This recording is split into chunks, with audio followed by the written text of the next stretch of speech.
Hey guys, what's up? So I've actually been trying to record this video for a bit.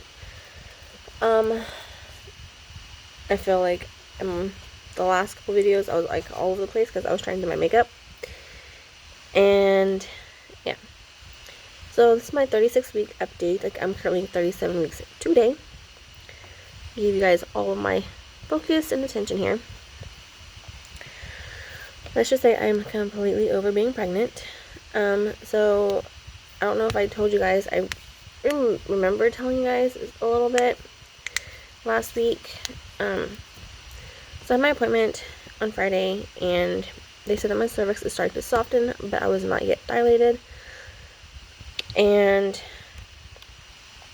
I was telling them about how menstrual cramps and stuff like that, and they said that it's like your uterus is way working to soften your cervix.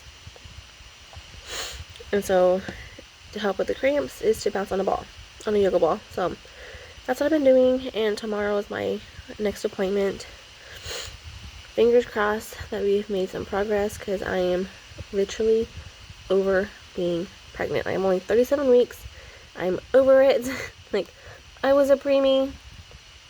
Everyone sits there and says preemies are bad. It's I was a preemie. I turned out fine. But everybody's different. Every baby's different, so I get it. I could not sleep. My lower back was hurting and stuff like that.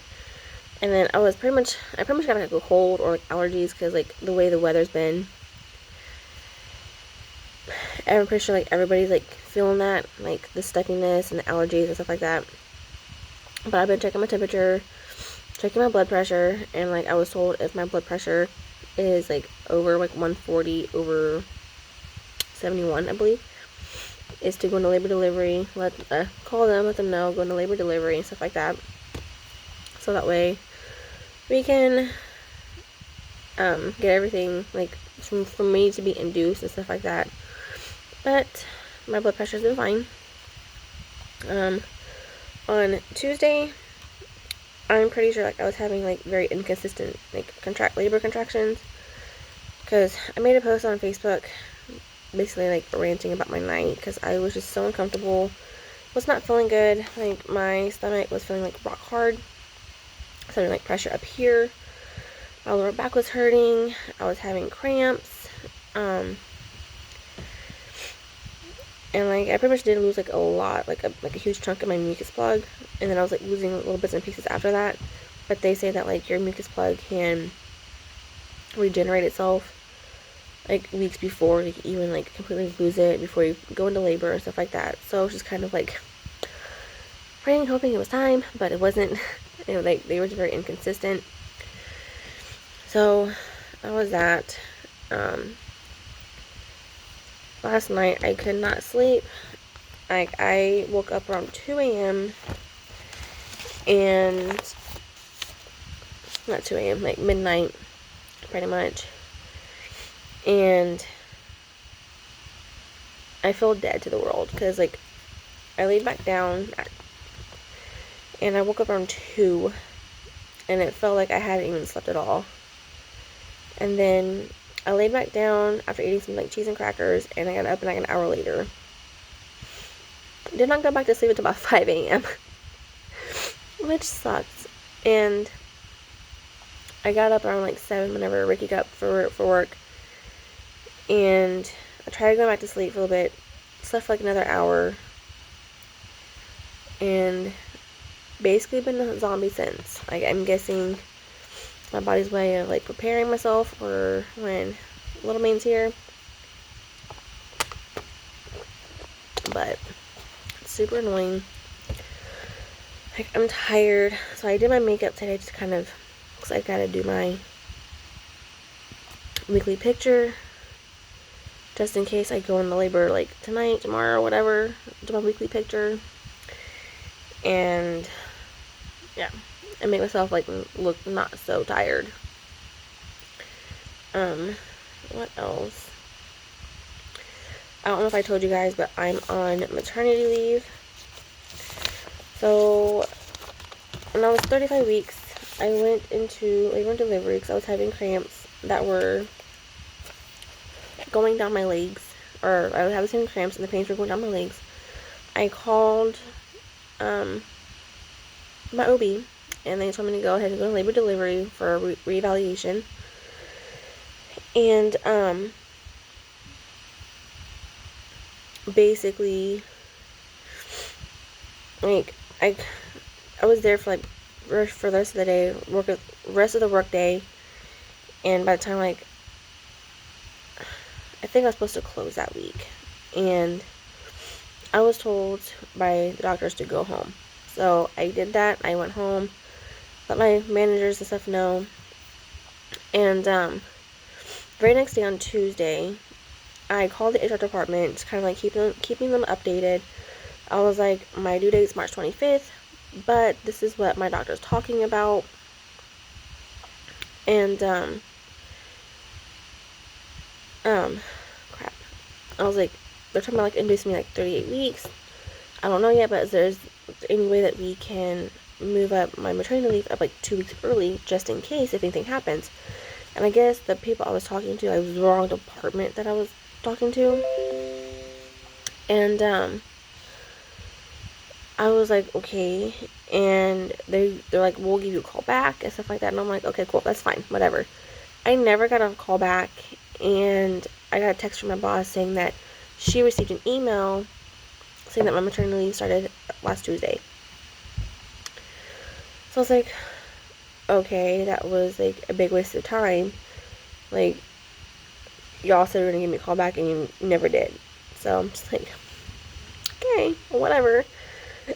Oh, excuse me. And so basically I've been on maternity leave ever since, and I'm sitting there telling Ricky, I was like, I feel like they kind of did it on purpose, because if they had me like they induced me like right on my due date, or like at 39 weeks or whatever, then it'll leave me like a week or 2.5 with my son. And if I have a C-section, I have to call my short-term disability, because I don't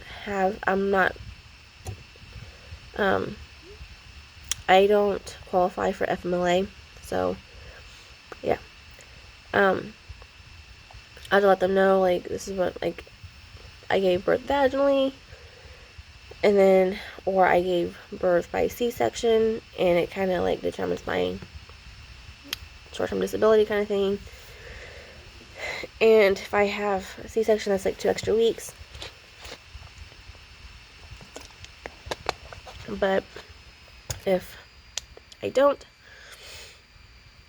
that's like 2 weeks, 2.5 weeks or whatever, a week and a half with my son.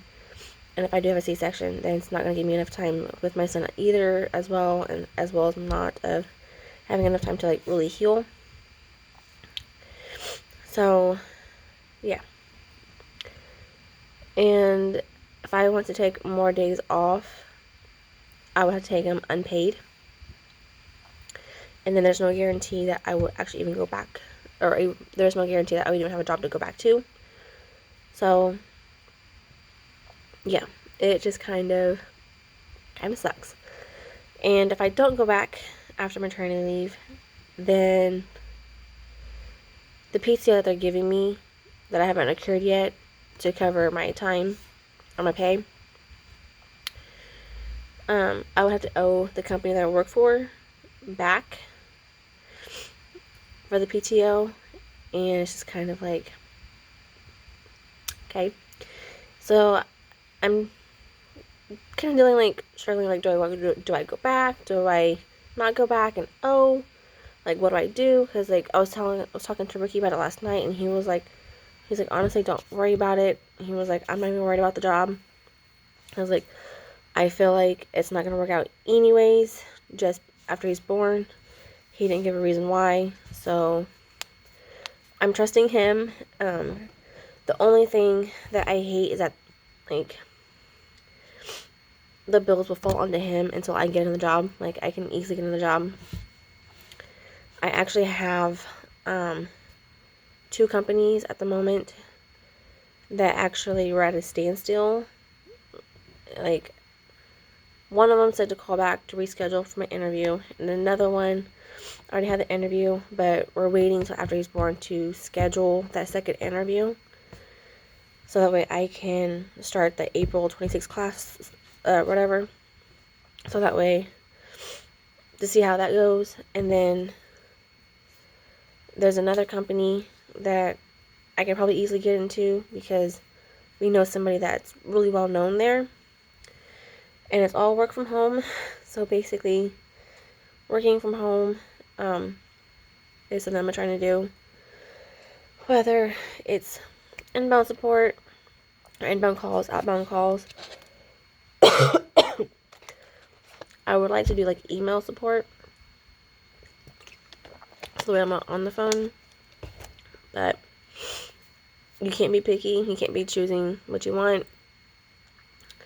How I say the whole email support, because I see my mom do it for a company that she works for, and we're actually trying to like see like how I can get on there with her, so that way like there's no like screaming, crying baby in the background, even though I do have family that says they'll help. So yeah, that is my 36-week update. 37 weeks today. Completely over being pregnant. So, hope everybody finds this video enjoyable or informational.